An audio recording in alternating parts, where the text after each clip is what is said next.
Assalamualaikum warahmatullahi wabarakatuh. Perkenalkan, nama saya Bayu Abdul Rashid dengan NIM 109106063. Saya berasal dari Informatika A21. Di sini saya akan menjelaskan mengenai permasalahan metode numerik dan penyelesaiannya melalui program Python.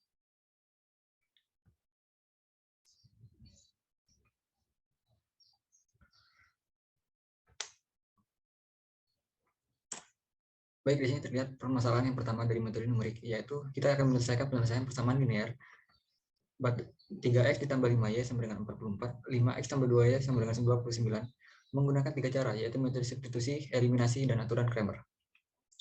Pertama, di program Python ini kita akan meminta pengguna untuk memasukkan nilai A, B, C pada masing-masing persamaan, yaitu persamaan 1 dan persamaan 2.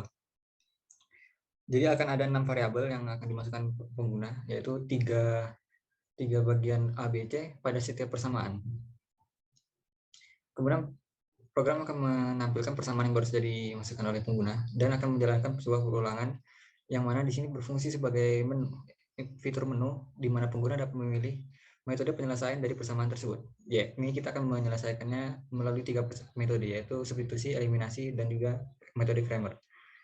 Di sini jika pengguna memilih pilihan yang pertama, itu pilihan 1, program akan menjalankan metode substitusi, yang mana program akan menulis kepada dan menampilkan pada pengguna proses-proses substitusi dimulai dari pada bagian awal, yaitu dengan cara menukar bagian B menuju luas kanan pada persamaan 1, kemudian membaginya hingga mendapatkan nilai X, dan kemudian X tersebut disubstitusi ke dalam persamaan 2, yang akan pada akhirnya kita akan mendapatkan nilai Y.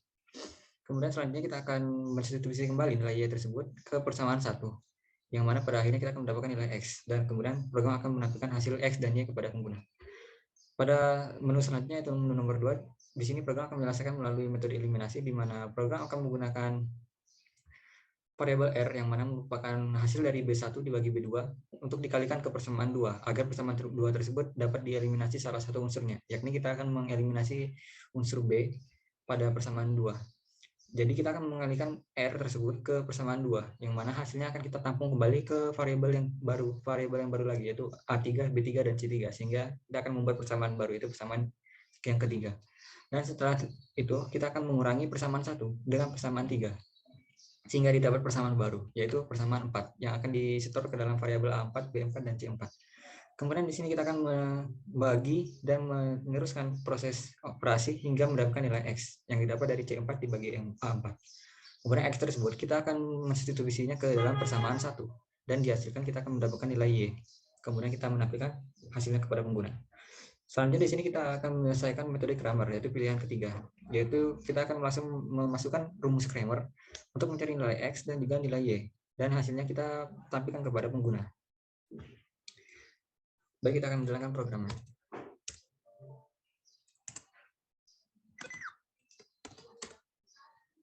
Ya, di sini terlihat kita akan memasukkan nilai persamaannya dan koefisiennya, yaitu 3, 5, dan 44. Kemudian persamaan 2, koefisiennya adalah 5, 2, dan 29. Dan di sini adalah persamaan kita baru masukkan tadi. Kemudian kita akan memilih menu nomor 1, yaitu substitusi. Nah, di sini adalah proses substitusi yang menyesuaikan dengan program tadi, atau menampilkan terlebih dahulu beberapa prosesnya seperti penukaran variabel, pembagian, hingga mendapatkan nilai Y dan X. Kemudian kita lanjut ke metode eliminasi. Nah, di sini kita menggunakan nilai R tadi, ini adalah nilai R-nya yang dikalikan ke persamaan kedua untuk dieliminasi kembali, sehingga bagian B pada persamaan 2 itu menjadi 0.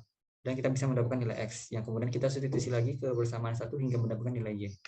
Selanjutnya persamaan metode ketiga, yaitu metode Cramer. Semua unsur tadi dari A, B, C, dan juga A, B, C pada kedua persamaan dimasukkan ke dalam X dan Y pada rumus metode Cramer, sehingga kita mendapatkan X sama dengan 3 dan Y sama dengan 7. Demikian untuk penyelesaian nomor 1.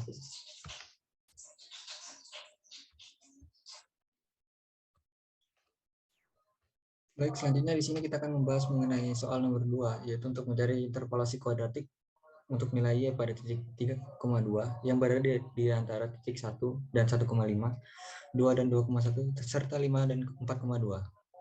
Di sini saya menggunakan library matplotlib dan NumPy untuk menggambar grafiknya. Kemudian di bawah sini ada deklarasi untuk fungsi Gauss-Jordan. Di sini fungsi Gauss-Jordan di sini untuk berfungsi sebagai mencari koefisien yang akan dipakai dalam persamaan untuk digambar grafisnya. Dan persamaan tersebut serta koefisien tersebut didapat dari titik-titik yang tersedia pada soal.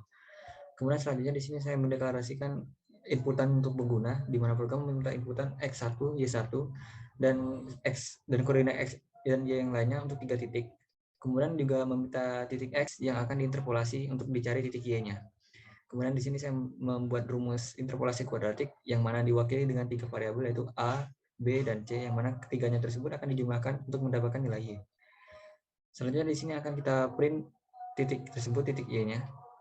Dan selanjutnya kita juga akan mencari rumus dari titik-titik tersebut, yaitu rumus fungsinya, dengan cara menggunakan titik-titik yang tadi dan digunakan dan dimasukkan ke dalam list A. Di list A ini merupakan matriks yang berisi titik-titik tadi.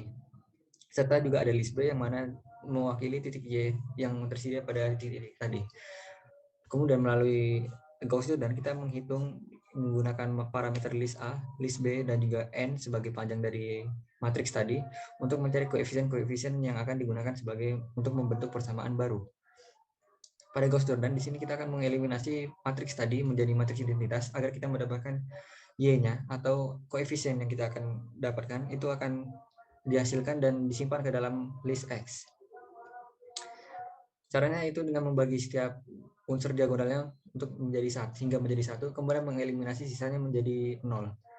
Dan selanjutnya berikut adalah kita akan menampilkan grafiknya pada pengguna. Berikut adalah output dari programnya, yaitu di sini saya memasukkan titik 8 dan 2,0794 pada titik 1, kemudian titik 2 adalah 9 dan 2,1972, kemudian titik 3 adalah 9,5 dan 2,2513. Di sini kita akan memasukkan titik yang ingin diinterpolasi yaitu 9,2 dan kita akan mendapatkan titik 2,219.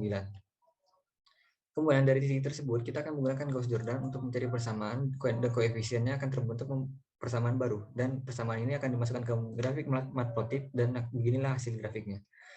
Selanjutnya kita akan mencoba untuk memasukkan inputan sesuai soalnya, yaitu kita akan menggunakan titik 1 dan 1,5, 2 dan 2,1, serta 5 dan 4,2. Yang pertama nilai X-nya adalah 1 dan 1,5. 1,5. Kemudian pada titik 2 itu 2 dan 2,1.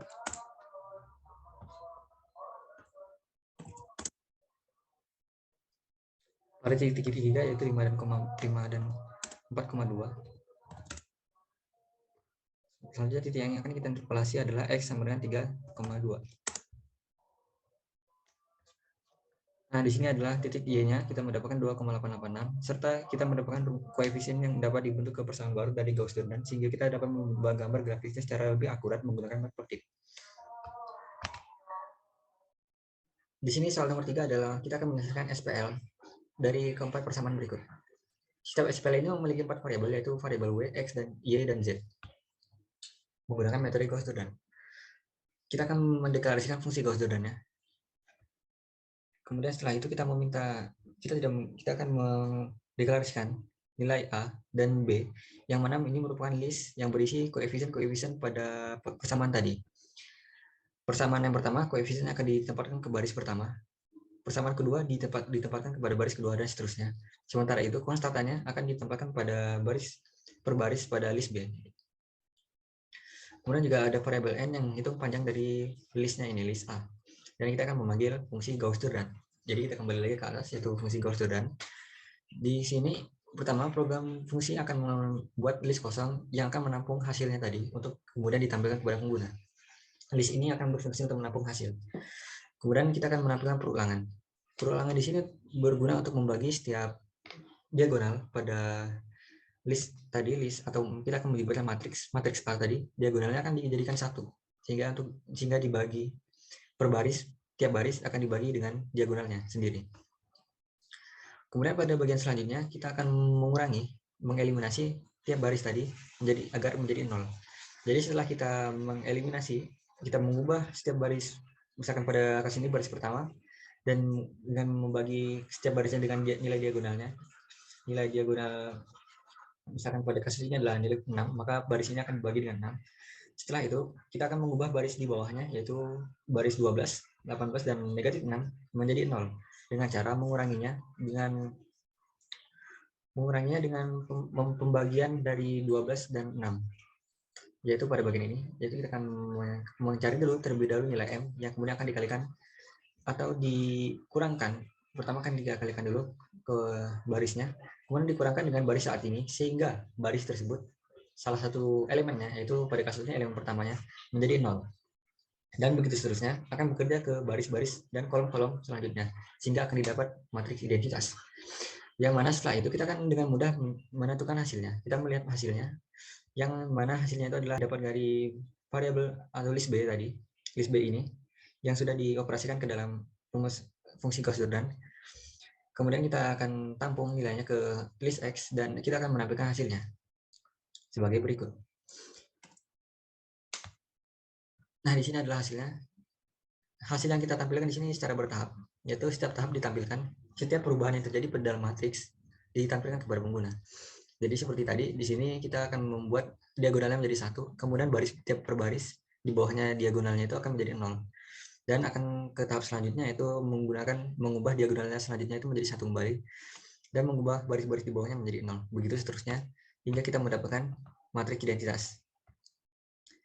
Dan di sini kita mendapatkan nilainya, yaitu W sama dengan 2, X sama dengan negatif 1, Y sama dengan 3, dan Z sama dengan negatif 2. Yang dihasilkan dari perkalian matriks antara matriks diagonal tadi dengan nilai B tadi, atau konstantanya. Baik, demikianlah penyelesaian dari soal nomor 3. Selanjutnya kita membahas soal nomor 4. Soal nomor 4 adalah suatu fungsi fx sama dengan x kuadrat dikurang 2x dikurang 2. Kita akan menyelesaikan dengan metode biseksi dan metode regrafasi dengan batas atas dan batas bawah, yaitu 2 dan 3. Kita akan menentukan pertama, kita akan mengimport file library tabulet untuk menampilkan hasil dalam format tabel. Selanjutnya ada fungsi fx di sini yang akan mengembalikan nilai x kuadrat dikurang 2x dikurang 2.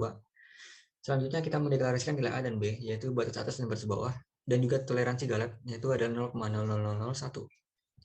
Ada variabel iterasi, dan juga nilai X. Pada bagian ini metode biseksi, yaitu nilai X-nya didapat dari A ditambah B dibagi 2. Kemudian ada perulangan yang akan berhenti jika nilai absolut dari fx-nya itu sudah lebih kecil dari TG atau toleransi Galatnya.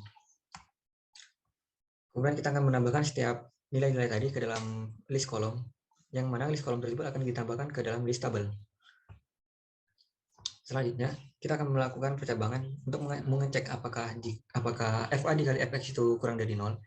Jika iya, maka B sama dengan X. Nilai B ditukar menjadi X. Jika tidak, maka nilai A yang ditukar dengan X. Selanjutnya kita menghitung X selanjutnya, yaitu A yang baru ditambah dengan B yang baru dibagi dengan 2. Dan kita akan menambahkan iterasinya. Dan program akan menampilkan kepada pengguna tabel tersebut yang sudah dioperasikan tadi.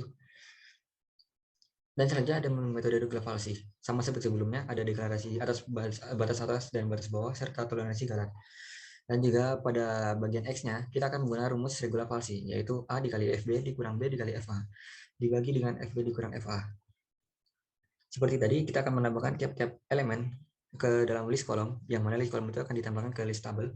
Dan juga di sini ada percabangan yang sama, yaitu jika FA dikali Fx-nya itu lebih kurang dari 0, maka nilai B yang ditukar dengan X. Dan jika selain itu, maka nilai A yang ditukar dengan X. Dan kita akan menghitung nilai X-nya selanjutnya. Dan menampilkan hasilnya kepada pengguna. Kita akan melihat output. Nah, berikut adalah output dari programnya. Yaitu kita akan menampilkan, ini adalah bagian pertama adalah metode biseksi. Yang bagian kedua adalah metode regrafasi. Di sini terlihat program sama-sama mendapatkan hasil yang hampir mendekati 0 dan sudah lebih kecil dari toleransi Galat yang kita tentukan tadi.